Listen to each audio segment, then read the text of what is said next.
Assalamualaikum warahmatullahi wabarakatuh. Bertemu lagi dengan saya Wirno Tohana di Apa Baik Channel. Baik para sobat, kali ini saya mencoba berkunjung ke makam Syekh Kuro yang ada di Kota Karawang, di mana Syekh Kuro ini adalah salah satu ulama yang menyebarkan Islam, agama Islam pertama di Pulau Jawa dan khususnya di Kota Karawang. Kita lihat bagaimana pemakamannya dan bagaimana para ziarah yang datang di tempat ini.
Oke, baik para sobat, kali ini saya sudah bersama narasumber yang ada di makam Syekh Kuro dan kita berada di area makam Syekh Kuro.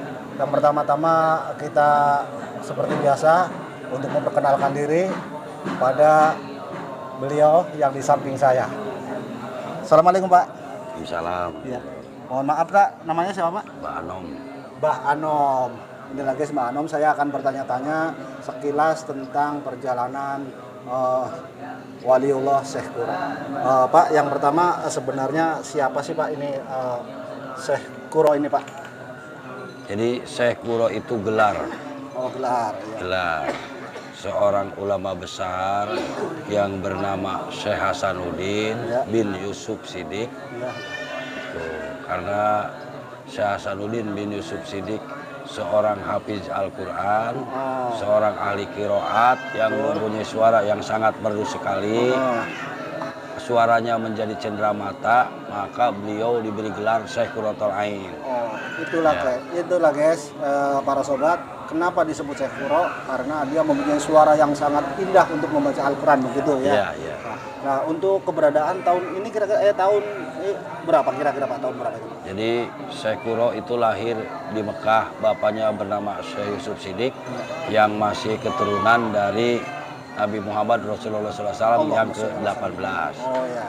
Pertama kali menyebarkan agama Islam itu di daerah Campak, Kamboja. Oh, Kamboja. Ya. Terus melanjutkan perjalanannya melalui Laut Sunda Kelapa. Betul. Dan pada tahun 1409 Masehi mendarat di Pelabuhan Muara Jati Cirebon. Oh ya. Karena Syekh Kuro orangnya baik, sopan, ilmunya luhur, dan cara menyebarkan agama Islamnya mudah dimengerti. Ya. Akhirnya seorang tokoh masyarakat di Pelabuhan Muara Jati Cirebon yang bernama Ki Gedeng Tapa dan istrinya bernama Nyimas Rata Keranjang, setelah putrinya yang bernama Subang Larang menyatakan memeluk agama Islam. Bahkan sebagian besar masyarakat di Pelabuhan Muara Jati Cirebon juga banyak yang menyatakan memeluk agama Islam. Akan tetapi penyebaran agama Islam di Pelabuhan Muara Jati Cirebon terdengar oleh Raja Hindu Pajajaran waktu itu. Jadi rajanya bernama Prabu Anggalarang. Kemudian Prabu Anggalarang mengutus pasukannya untuk mengusir Syekh Kuro supaya meninggalkan Pelabuhan Muara Jati Cirebon. Kemudian Syekh Kuro meninggalkan Pelabuhan Muara Jati Cirebon. Akan tetapi putrinya Ki Gedeng Tapa yang bernama Subang Larang, beliau itu ingin belajar lebih dalam lagi tentang ajaran syariat Islam. Akhirnya Subang Larang ikut dengan Syekh Kuro dan kemudian melanjutkan perjalanannya sampai mendarat di Pelabuhan Tanjung Pura Karawang. Tanjung Pura Karawang. Di Tanjung Pura Karawang disambut dengan baik oleh tokoh masyarakat di Karawang yang bernama Ki Gedeng Karawang. Iya, iya. Kemudian Syekh Kuro diberikan tempat izin untuk bertinggal, untuk mendirikan tempat ibadah dan sekaligus pondok pesantren. Ya. Ketika Syekh Kuro mendirikan pondok pesantren di Karawang, berdatangan santri-santri yang dari luar negeri. Betul. Pertama Syekh Abdul Rahman. Dari Bancanegara. Ya, kemudian Syekh Maulana Mazkur Syarif Abdullah dari Mesir. Yang ketiga Syekh Abdillah Dargom atau Syekh Darugam dari Irak. Yang keempat Syekh Ali dari Yaman. Kedatangan santri-santrinya itu kemudian terdengar lagi oleh Raja Hindu Pajajaran yang bernama Prabu Anggalarang. Kemudian Prabu Anggalarang mengutus putra mahkotanya yang bernama Prabu Pamanarasa atau Prabu Siliwangi. Ya tujuannya supaya Syekh Kuro meninggalkan ke Karawang. Usir intinya. Usir. Begitu sampai ke pondok pesantren Syekh Kuro, Prabu Pamanarasa yang tadinya mau mengusir Syekh Kuro dan santri-santrinya, akan tetapi Prabu Pamanarasa melihat santrinya Syekh Kuro yang bernama Subang Larang sangat cantik cerita dengan suara yang sangat merdu. Akhirnya Prabu Pamanarasa atau Prabu Siliwangi mengurungkan niatnya untuk mengusir Syekh Kuro dan ingin melamar Subang Larang mau dijadikan permaisurinya. Oh, jadi Pak Turun mau mengusir jadinya jadi permaisuri. Ya, itulah jalannya. Lamaran Prabu Pamanarasa atau Prabu Siliwangi diterima dengan baik oleh Subang Larang. Cuma Subang Larang ada permintaan. Syaratnya. Ada syarat. Apabila dilangsungkan pernikahan nanti, istilahnya syaratnya saya minta lintang kerti jejer 100 yang merupakan simbol tasbih yang berada di Pangimaran Masjidil Haram. Permintaan nih Subang Larang disanggupi oleh Prabu Siliwangi.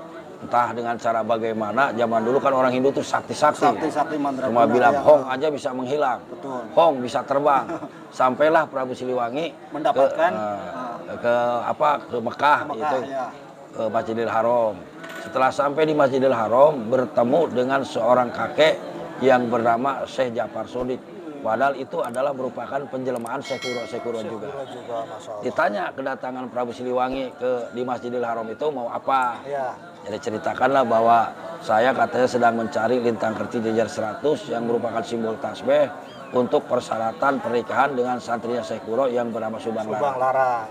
Kemudian diberikanlah oleh Syekh Ja'far Shodiq sebuah tasbih itu. Silakan kalau memang Anda perlu bawa aja. Tapi begitu Prabu Siliwangi mau membawa tasbih itu tidak kuat. Dia rasanya berat gitu. Sampai mengeluarkan tenaga dalam, bahkan sampai mengeluarkan air mata darah, istilah kasarnya, tetap tasbih itu tidak bisa dibawa. Kemudian Prabu Siliwangi menanya kepada Syekh Ja'far Shodiq bagaimana caranya supaya tasbih ini bisa dibawa ke tanah Jawa. Kata Syekh Ja'far Shodiq, kalau memang Anda kukuh ingin membawa tasbih ini, syaratnya harus mengucapkan 2 kalimat syahadat atau harus memeluk agama Islam. Jadi sanggupilah oleh Prabu Siliwangi. Maka sejak saat itulah Prabu Siliwangi atau Prabu Pamanarasa menyatakan memeluk agama Islam. Oh, jadi Prabu Siliwangi sempat masuk Islam juga? Islam, iya. Itu maksud Islamnya langsung di Mekah. Setelah Prabu Siliwangi atau Prabu Pamanarasa memeluk agama Islam, barulah tasbih itu bisa dibawa ke tanah Jawa dan diserahkan ke Nyi Subang Larang di Pondok Pesantren Kuro di Karawang. Maka dilangsungkanlah pernikahan antara Prabu Siliwangi dengan Subang Larang di Pondok Pesantren Kuro. Walinya bapaknya Ki Gedeng Tapa dari Cirebon. Langsung dikasih tahu. Penghulunya Syekh Kuro sendiri, saksi-saksinya itu santri-santrinya Syekh Kuro. Setelah Prabu Siliwangi dan Subang Larang menikah, kemudian Nyi Subang Larang dibawa ke Keraton Pajajaran dijadikan permaisuri. Nah, pernikahan antara Prabu Siliwangi dan Subang Larang dikaruniai 3 putra. Pertama yaitu Prabu Walang Sungsang atau Pangeran Cakrabuana yang sekarang punya gelar Mbah Kusangkan yang makamnya di Cirebon Girang. Yang kedua yaitu perempuan namanya Nyi Mas Rara Santang. Dan Nyi Mas Rara Santang setelah dewasanya menikah dengan muridnya Syekh Kuro yaitu Syekh Maulana Mazkur Syarif Abdullah dan punya anak Syekh Syarif Datullah atau Sunan Gunung Jati Cirebon. Yang ketiga Prabu Siliwangi dan Subang Larang punya anak yaitu Prabu Kiang Santang. Kemudian pondok pesantren Syekh Kuro dilanjutkan oleh Syekh Abdul Rahman hingga wafatnya Syekh Abdul Rahman dimakamkan di belakang Masjid Agung Karawang. Oh, di Sekarang berarti Ya. di masjid sekarang. Ya, santri yang kedua Syekh Ali diutus oleh Syekh Kuro untuk menyebarkan agama Islam ke daerah Bekasi, Jakarta dan sekitarnya. Iya, iya. Hingga wafatnya Syekh Ali dimakamkan di Keranggan Bekasi. Oh, di situ Pak, berarti ya. Iya. Nah, santri yang ketiga Syekh Maulana Mazkur Syarif Abdullah diutus oleh Syekh Kuro untuk menyebarkan agama Islam ke daerah selatan, menetap di sebuah kampung yang bernama Dayakolot, Bandung. Jadi asal kata di sebuah dayeh, di sebuah kampung ada orang tua, ada kolot, disebut Dayakolot. Berkembanglah Islam di Bandung hingga sekarang disebut Kota Kembang Bandung. Setelah Islam berkembang di Bandung, kemudian Syekh Maulana Mazkur Syarif Abdullah kembali ke Mesir dan diangkat menjadi Sultan Mesir. Santri yang keempat Syekh Abdillah Dargom atau Syekh Darugem diutus oleh Syekh Kuro itu untuk menyebarkan agama Islam ke daerah Cirebon, Kuningan, Majalengka, Indramayu dan sekitarnya. Sedangkan Syekh Kuro sendiri ujlah ke sini. Ya, di sini tapakur, tadakur dan tasakur kepada Allah SWT di sebuah kampung. Di sini ada tumpukan bata-bata yang ukuran 40 cm kali 40 cm, ya, batu bata. Maka di sini disebut Pulau Bata. Tapi setelah Syekh Abdillah Dargom atau Syekh Darugem menyebarkan agama Islam di daerah Cirebon, Syekh Abdillah Dargom menyusul ke sini. Sini. Begitu sampai ke sini, Syekh Abdillah Dargom menanyakan tempat wudhu. Istilah orang Sunda, mama saya mau wudhu, tempat wudhunya mana? Syekh Kuro nunjuk ke belakang, karena di belakang itu ada sebuah tempayan atau gentong tempat wudhu. Sekarang masih ada? Nah, masih ada gitu. Jadi wudhulah di sana, Syekh Abdillah Dargom. Setelah wudhu kembali lagi ke sini, nanyain ke Syekh Kuro, saya udah selesai wudhu, mama, saya mau sholat, tempat sholatnya mana? Ya udah katanya, balik lagi aja ke sana, ke belakang, ya kurang lebih 50 meter dari sini, ya tempat air wudhu itu. Masuklah kamu ke gentong itu. Jadi Syekh Abdillah Dargom masuk ke dalam gentong tempat wudhu. Nah, tiba-tiba gentong itu berubah menjadi masjid atau masjid. Ya, nah, kemudian tempat itu sampai sekarang disebut Pulau Masjid karena dulunya ada masjid. Ya. Tapi sebelum Syekh Kuro wafat, masjid tersebut diserahkan ke Syekh Maulana Idopi Mahdi atau Syekh Datul Kafi atau Syekh Nurjati di Cirebon. Karena Syekh Maulana Idopi Mahdi atau Syekh Datul Kafi, Syekh Nurjati sudah datang ke Cirebon untuk menyebarkan agama Islam.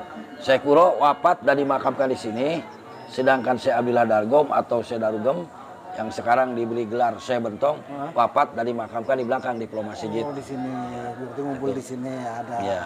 Oh, jadi tidak menutup kemungkinan berarti dari Karawang, Bekasi dan Bandung ini udah satu namanya satu murid dari Syekh Kuro ya. Ya. Ya. Untuk selanjutnya untuk para ziarah datang dari mana aja Pak? Jadi begini, setelah beberapa ratus tahun kemudian, ada seseorang yang bernama Raden Sumerja diutus oleh Kesultanan Cirebon untuk mencari makam Syekh Kuro. Berangkatlah Raden Sumerja dari Kesultanan Cirebon untuk mencari makam Syekh Kuro. Dan pada malam Sabtu Kliwon akhir bulan Sa'ban atau akhir bulan Rewah tahun 1280 Hijriah atau tepatnya tahun 1859 Masehi, Raden Sumerja datang ke sini. Begitu sampai di sini Raden Sumerja kaget karena di sini ada cahaya yang menggubur-gubur. Kemudian kedengaran ada suara ngaji, tambah penasaran lagi. Kemudian Raden Sumerja mengucapkan salam, ada yang menjawab secara goib, tambah penasaran lagi. Ada jawaban tapi nggak ada rupa. Kemudian Raden Sumerja melakukan tapakur, minta petunjuk kepada Allah bahwa sebetulnya di tempat ini ada apa dan ada siapa. Ya, tidak lama kemudian Raden Sumerja dapat petunjuk bahwa disinilah makam Syekh Kuro. Setelah Raden Sumerja mendapatkan petunjuk bahwa di sini makam Syekh Kuro, keesokan harinya Raden Sumerja kembali ke Cirebon laporan dan ke Cirebon. Setelah sampai ke Cirebon, kemudian utusan dari Kesultanan Cirebon yang bernama Mama Kiai Tolakoh atau Mama Tolha bersama Raden Sumerja datang lagi ke sini untuk menyatakan kebenarannya. Setelah sampai di sini, kata Mama Kiai Tolha, betul bahwa disinilah makam Syekh Kuro. Maka sejak saat itu tempat ini diberi tanda dengan batu nisan. Dan sejak saat itu pula tempat ini banyak dikunjungi oleh para peziarah. Khususnya pada malam Sabtu di sini selalu diperingati dengan cara istighosah atau tawaksul akbar. Kan setiap malam Sabtu berarti malam ya, Sabtu. Mbah, ya. Dan setiap akhir malam Sabtu akhir bulan Saban atau akhir bulan Rawah di sini selalu diperingati haul diketemukannya makam Syekh Kuro. Iya, iya. Jadi waktu pertama mendirikan pesantren pun udah di sini apa di tempat lain dulu? di Karawang. Di Karawang. Alun-alun Karawang. Oh, itu pertama maksudnya pesantren ada ya, iya, sebelum itu. pindah ke kemari. sini. Iya. Di alun-alun Karawang yang sekarang menjadi Masjid Agung Karawang. Iya, Itu pondok pesantren pertama. Iya. Nah, itulah guys cerita singkat tentang Syekh Kuro. Mungkin Anda semua penasaran atau pengen hadir kemari untuk berziarah, untuk memberikan doa kepada wali Allah ini, kami persilakan. Ini nama kampung anunya apa, Pak? Kampung Pulau Bata, Kampung Pulau Bata ya. Desa Pulau Kelapa, Kecamatan Lembah Abang, Kabupaten Karawang. Nah, itulah guys selamatnya. Kalau misalnya nggak kita lihat Google aja, insya Allah nyampe.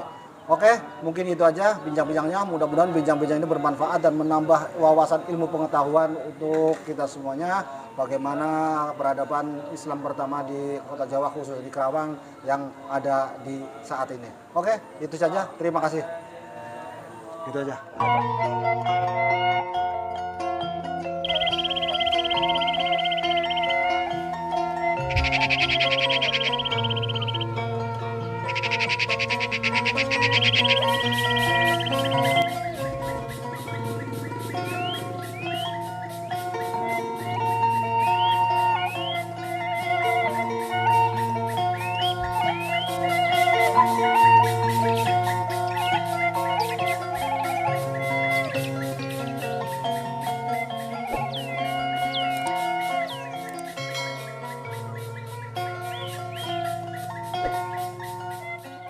Baik, para sobat, kali ini saya sudah berada di gerbang Syekh juga, yaitu makam keramat, yaitu Syekh Darugem atau Syekh Bentong. Nanti kita juga akan melihat dan dikawal oleh juru kunci yang ada di sini, akan melihat-lihat apa yang ada di dalam dan bagaimana bentuk makamnya.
Baik para sobat, kali ini saya didampingi oleh juru kunci atau yang mengurus makam Syekh Bentong. Syekh Bentong. Seperti biasa kita juga akan kenalan dulu dengan beliau.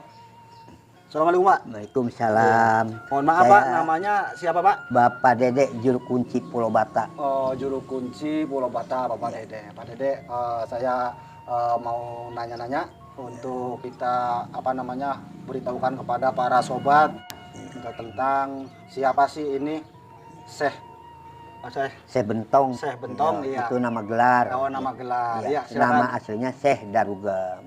Syekh Darugem. Ya, nama Iya, aslinya. iya. Nah, di sini ada terdapat makam. Selain makam Syekh itu apa aja di sini yang di sini, Bah? Di sini nggak ada makam yang lain, tetap di sini makam Syekh Bentong doang. Iya. Syekh Bentong. Ya. Ya, yang sebagai peninggalan Syekh Bentong ada apa aja sini, Bah? Di sini dia waktu mendaratnya ke pantai laut Pulau Bata, membawa kitab seperahu. Oh, iya. Berhubung dulu di sini masih genting, masih di kerajaan Pajajaran, dia bawa kitab-kitabnya dipendam di sini. di Sebentong. Jadi ini guys, tempat mendem kitabnya Syekh Iya. Bentong itu karena waktu Pajajaran dulu Ya, masih genting masih ya, genting. dan agama ini masih baru Ya. ibaratnya dari kerajaan Pajajaran itu. Betul. Jadi di sini tempatnya. Iya. Nah, selain tempat ini mana lagi, ada lagi apa lagi yang kira-kira? Ya, di sini kalau itu pohon-pohon yang besar yang dulu, cuman 2 yang tinggal dulu tuh. Yang masih saya masih kecil itu udah begitu tanggal Sekarang masih pohonnya ada. masih ada. Pohon rengas gerowong tempat jasmedi Oh, gitu. tempat jasmedi. Iya. Jadi pohonnya pun guys masih ada Ya. sekarang ya? Masih Ya, Bu? ada Masih itu di ada. pojok tuh di dekat itu di samping makom Syekh Bentong. Oh, jadi Iya. ibaratnya udah tua juga berarti Wow, ya? Bu, udah ya? tua itu Iya, ratusan udah tahun. Ratusan tahun. Iya, saya semenjak kecil juga itu udah begitu. Iya. Iya, dan tangkal kosambi yang itu tuh. Ada juga. Ya ada, cuman 2 itu pohon yang dulu. Iya, iya. Tinggal 2. Oke. Mungkin begitu aja, Be. Ya kita bincang-bincangnya nggak panjang lebar karena Iya. sudah diceritakan di depan itu. Amin. Kita hanya sejarahnya Syekh Bentong, dia membawa kitab dan Seperahu, kitabnya ya. itu seperahu dan Ya. kitabnya itu Yang dikubur dipendam di dipendam Pulau Masigi, Pulau Masigi, Syekh Masigi. Bentong. Nah, dan inilah tempatnya. Oke, gitu aja guys. Mudah-mudahan tayangan ini bermanfaat dan menjadi pengetahuan baru untuk kita semua. Gitu ya, Pak ya. Ya, ya, Dan betul. moga-moga kita doakan yang ada di sini semuanya pada sehat walafiat. Amin, amin. Termasuk Bapak ini biar Ya, pada sehat, amin, biar amin. pada berkah semuanya. Iya, amin. amin. Mungkin begitu saja guys. Terima kasih. Ya. Ya.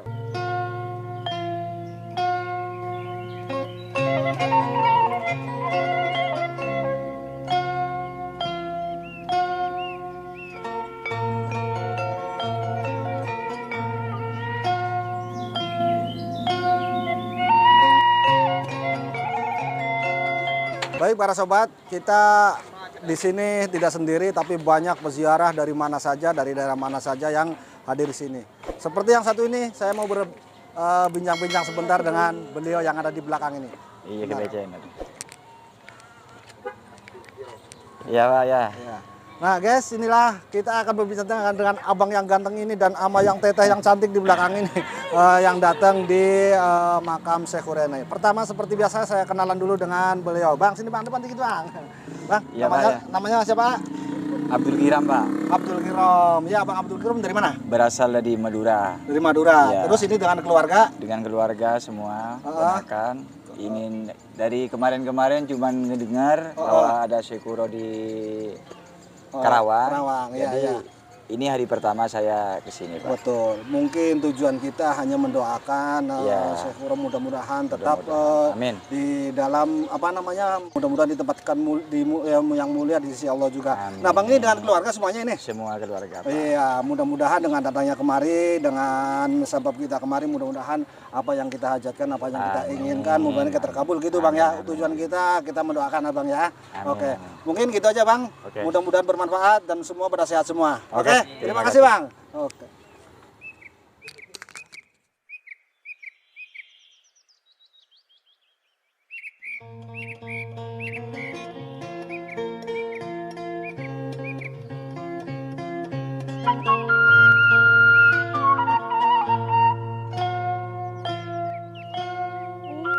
Oke, para sobat, di samping kita bisa berziarah ke makam Syekh Khurau, di sini juga banyak oleh-oleh atau misalnya cendramata serta buah tangan untuk kita bawa ke rumah.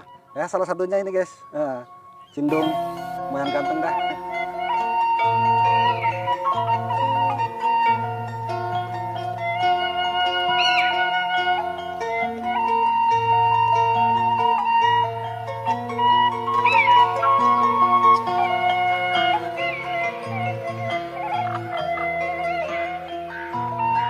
Oke, para sobat semua, inilah yang dapat saya sampaikan kepada Anda semua, yang dapat kita liput dan